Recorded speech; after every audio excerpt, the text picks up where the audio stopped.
Greetings, ladies and gentlemen, and welcome to this latest edition of Read TFOS, where I take old stories I've narrated and update them to modern audio standards. This particular story is called We Do, written by Ascandaria. The Admiral to the Empire of Chains burst through the door, nearly knocking it off the hinges. Behind him marched a half-dozen honor guard in full military garb, covered in scars, blades at their sides, and hands on their hilts. Claire, the lone human diplomat in the room, representing all of the United Alliance, stood to greet them. Her quiet voice broke the tension. "Admiral, this is a negotiation. There is no need for weapons." The Admiral peered down at her and cackled. "You do not respect our culture. We shall not respect yours. I will not sit face to face with my enemy without a guard and a weapon. Your rules will not save you if you offend me." "Very well," Claire said calmly, as she gestured to the chairs before her. "Can we at least sit?" The Admiral grunted as he took his seat, flanked on either side by his guard. "This entire exercise is a waste of time. Your preliminary terms are unacceptable." Claire cleared her throat. "We have found that whenever we encounter a new empire such as yours, there is inevitably conflict over the issues we've raised. We are trying to prevent that, but..." The Admiral smirked. "Yes, there will be conflict. Our empire is 10,000 light years wide and 1,000 years old. We know the stakes, diplomat." The Admiral spat as he addressed Claire. "Your empire's new half our size, and you have 1/10 of the soldiers we have. You come to us with terms, and we have humored you. But know this, after we have met and discussed these terms, we will reject them and return with our hordes. You will join our empire and clean scum from the hyperdrive lines until your blood boils from radiation." Claire cleared her throat again to interrupt. "Excuse me, but we are not an empire. We are an alliance." The Admiral guffawed. "An alliance, yes, an alliance, with mandatory preconditions for negotiating peace that demand we abandon our culture. I know an empire when I see one, diplomat." Claire's face grew sterner as she said, "We know what kind of neighbors we can have peace with, and which we go to war with.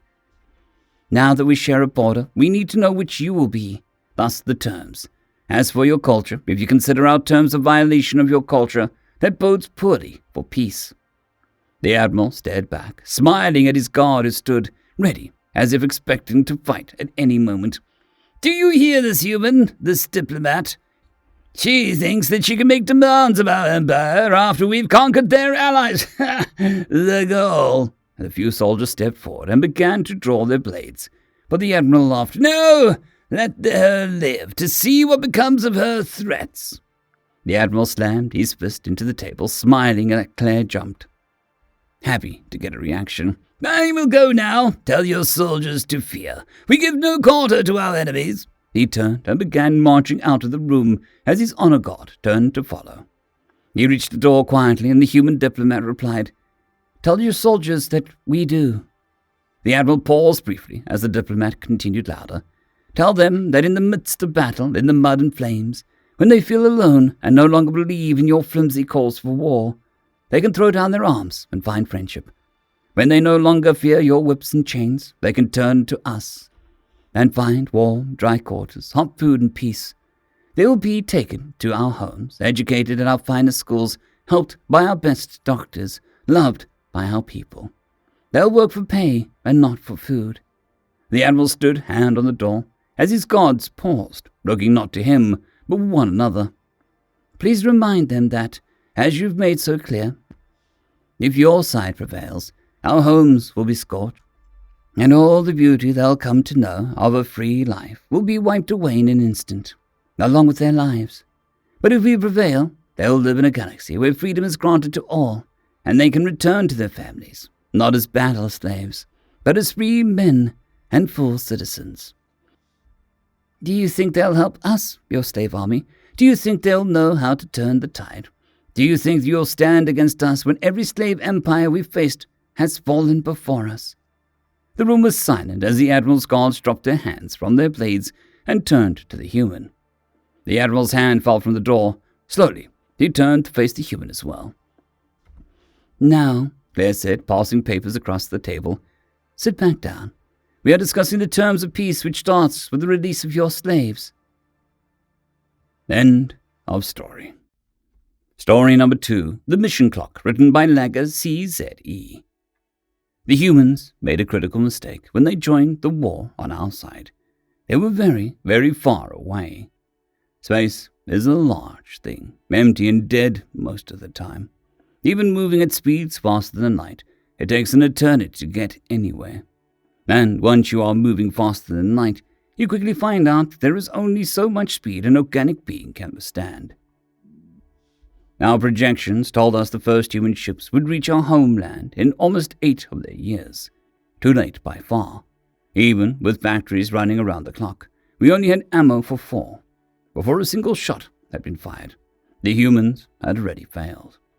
Oh, how we underestimated them. When they first contacted us, it was through signals, pulses of light fired into bubbles moving faster than light. We did not see proof of their material existence before the first probe found its way to us almost a decade later. The humans were little more to us than pictures and streams of data, almost 17 hours old by the time they reached our receivers. We haven't ever seen a human, not in the flesh. Yet 34 hours after the first enemy warships reached us, they pledged to arrive as soon as they could. Without a moment's hesitation, they vowed to cross a gap hundreds of light years along. A brave, but ultimately futile act. Or so we thought. 2 hours later, they asked for maps, tactical data, anything and everything that we could tell them of the terrain and enemy. We sent it. Maybe it would prepare them better for our common enemy. Maybe one last act of defiance would stop our species from being lost to history. We haven't heard from them for months after that. Hours later, our orbital defenses were lost, and with them all our FTL communications.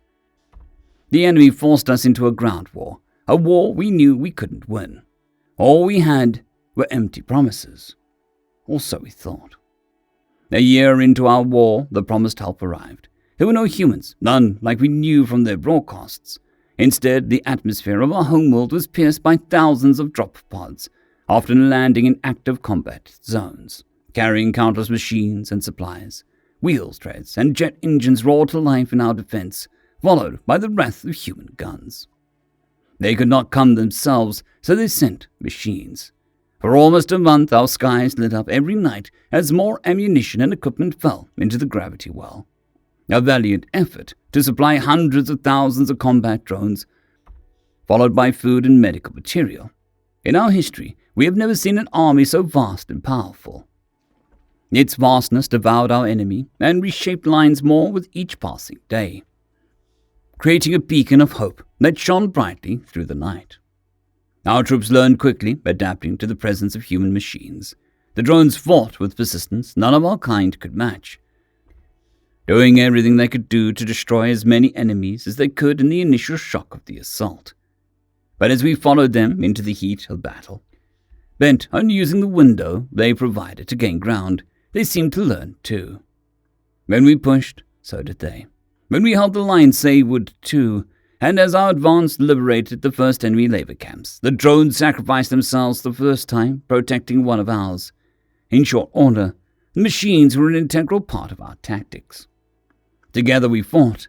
We fought until the ground was littered with blood, bullet casings, and wreckage. And then we would drag one another back to our lines, where we would take care of our own.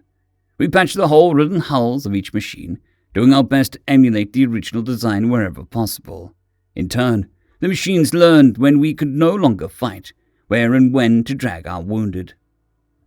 It was during these repairs we discovered the little piece of alien writing each machine carried on its engine.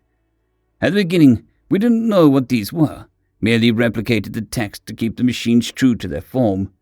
But as we fought together, and as more machines came under scrutiny by our few remaining xenologists, we came to understand the numbers in text as identifiers, as names given to warriors humanity itself would never know the exploits of. Names like Goliath, Vanguard, Braveheart, and Dauntless. For another 2 years, we battled our enemy, bolstered by many human machines in our ranks. We learned to depend on them as much as on any of our own kin. We learned to protect them, and let them protect us. Then, one night, the sky lit up again. This time we welcomed the reinforcements with open arms. This time, the machines already on the ground led us to create protected landing zones. This time, we called our new friends by their names, and emblazoned these names on their armored fronts. We mounted rescue operations for those shot down on their descent to the surface. We protected them during the days after, as they rearmed from the pods sent by their creators. And when the time came, we pushed forward. And this time, we won. And when we hit the date of our projection stated our munitions would run out, we found that we had a lot more fight in us than anyone ever anticipated. Over the course of the next 4 years, we kicked the enemy off our home world. Twice more, we protected landing zones, each time gaining new allies, each machine better than the last. By the end, our own Air Force took to greeting human drones over the radio before each battle, though the machines only ever waved their wings in response. After almost a decade of war, we finally defeated the enemy. Having utterly destroyed their ground forces, they retreated, breaking all contact. By all accounts, the war was over. We had won.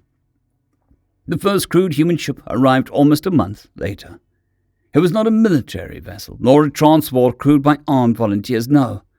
A singular ship arrived, crewed by 15 scientists who had spent the better part of 12 years in stasis, awakening only to help coordinate the 4 drops of automated armies on our homeworld. 15 humans. 15 humans who left to meet us before the war ever started. When they finally arrived, their first action was to signal the hundreds of thousands of drones on our homeworld. The drones in turn barraged them with a myriad of signals, greeting their creators, eager to share what they had learned.